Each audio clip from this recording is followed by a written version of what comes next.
Cyklista Tour Petra Sagana už má svoj 4. ročník. My sme rádi a tá spojitosť s Petrom Saganom, ten ošial, ktorý tu Peter doviedol, je veľký a sme rádi, že sme to využili. A začali nám deti chodiť, začali nám bicyklovať, športovať a sloganom celej akcie Bicyklovať je zábava.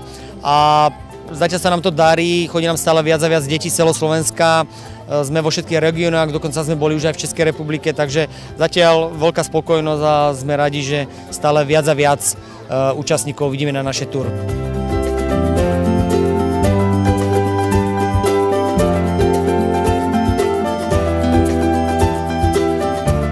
Čo máš najradšej na bicyklovaní?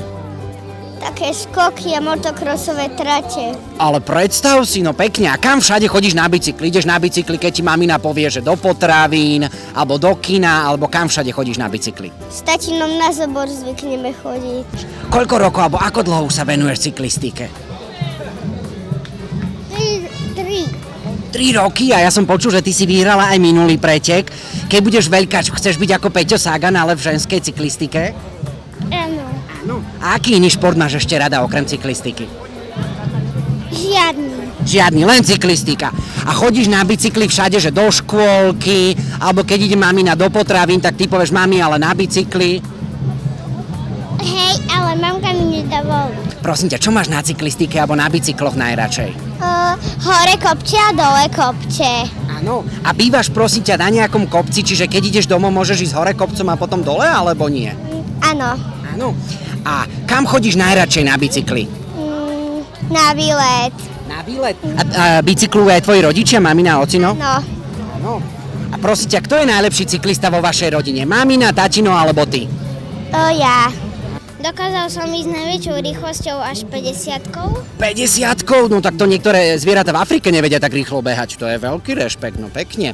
A chceš jedného dňa byť profesionálny cyklista ako Peťo Sagan napríklad? Možno aj hej. Prosím ťa, predvedieš nám teraz, ako sa dá zvládnuť táto náročná trať prekážok?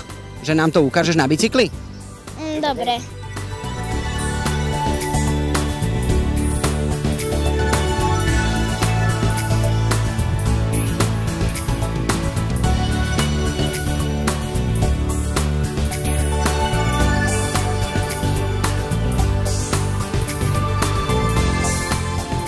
Ako to robíš, že si taká perfektná? Lebo cvičím. A ako cvičíš? Čo také cvičenie zahrňa? No, robím drepy, kliky. A ešte mi prosím ťa prezrať, chceš byť raz veľký profesionál ako Peťo Sagan? Áno. Čiže budeš najlepšia slovenská cyklistka na svete? Áno. Akým spôsobom s takýmto mladým talentom treba pracovať v rámci rodiny? Tak ono to chce disciplínu v prvom rade a pravidelnosť v trénovaní, ale tak ona sa venuje aj gymnastike, hej, takže je tak širokospektrálne zameraná. No a vlastne máme tu ešte aj syna, takže vlastne celá rodina bicyklujeme. Celá rodina bicykluje, takže aj vy idete príkladom. No, ale nie na pretekoch. Kam všade sa ako rodina spolu vyberiete s bicyklami? Tak v prvom rade chodíme našu lokalitu, pochádzame z Brunoviec, takže Kálnica, Nové Mesto nad Váhom a vlastne tam trénujeme v Novom Meste na Kamennej a potom vlastne sa zúčastníme všetkých pretekov aj slovenského pohára. Mala už jazdí aj slovenský pohár, takže vlastne po celom Slovensku a teraz sme zavítali aj do Čiech.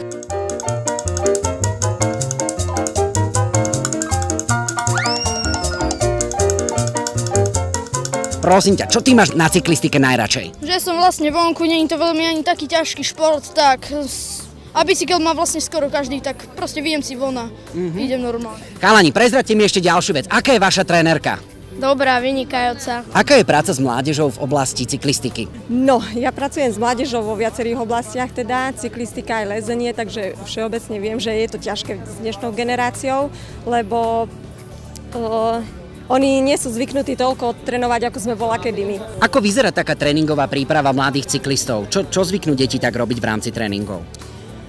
Tak my máme viacerých trénerov, ale mávajú rozdelené, že jeden deň trénujú silu, jeden deň vytrvalosť, zvlášť techniku a v zime nejaká kondícia v telocvični, takže je to závisí od toho, v ktorej časti sezóny sme. Peťo Sagan tu nie je, plní si svoje profesionálne povinnosti na niektorom z pretekov, ale aspoň minimálne taká tá duševná podpora tu je Peťova s nami, pretože toto, ako môžete vidieť, priatelia, je originál bicykel Peťa Sagana. V čom sa líšia takéto profesionálne bicykle od takých tých štandardných a možno v čom je to unikátny stroj? Unikátny stroj je to hlavne v tom, Peťo, ako si môžete všimnúť, má nenormálne stehna. Ten chalanisko mal velikánsky problém s bicyklami, že to lámal, Specialized, najlepšia značka na trhu, čo sa týka tuhosti rámov. Tým pádom on, keď do toho zašlape tými stehniskami jeho, ten bicykel vystrelí pod ním. On má stehna, podľa mňa by mal mať zbrojný pás na tie nohy. No, na gulomet minimálne, no. Čo by sa stalo, ak by na takúto mašinu neuveriteľnú si sadol amatérsky cyklista? Teda ja. Napríklad, alebo ja, alebo ty. Bude sa na tom cítiť úplne perfektne, ako pretekár. Veľká výhoda toho bicyklu je naozaj v tom, že ten prenos energie tam je zachovaný. Tým pádom nech si laik, nech si úplný profík, sadne si na to najlepšie na svete. Proste Special napríklad nerieši veci ako teraz Peťo má na mieru spravený bicykel, nemá. Továrenská vec, ktorú si môžeš kúpiť ty, môžeš na tom jazdiť, najlepšie veci. Okrem dresu Peťa Sagana vidím, že pravdepodobne je to tvoj idol, že nasleduješ aj jeho vlasový trend. Áno. Ale ešte nejaký čas zostáva. Sú s tým tvoji rodičia stotožnení? Asi áno, mali by byť, dúfam, Ak sú. by si chcel, potom ti môžem dať pár tipov, lebo používam ten istý kondicionér ako Peťo Sagan, takže je to náročné, ale dá sa to. A chcem sa spýtať, kto je lepší cyklista, ocino alebo syn? V jeho kategórii on a vo svojej ja. Takže vy pretekáte takisto? Ale už len tak ľahko. Čo máš ty najradšej na cyklista? Ja mám najradšej kopce. Hore alebo dole? Hore. Ale tak to nie je zvyčajné, vidíš, tak to je zaujímavé. Ty máš čo najradšej? Dole kopce. Kopce. Hore alebo dole? Dole. No tak mám rád kopce aj hlavne ma baví ten adrenalín na pretekoch.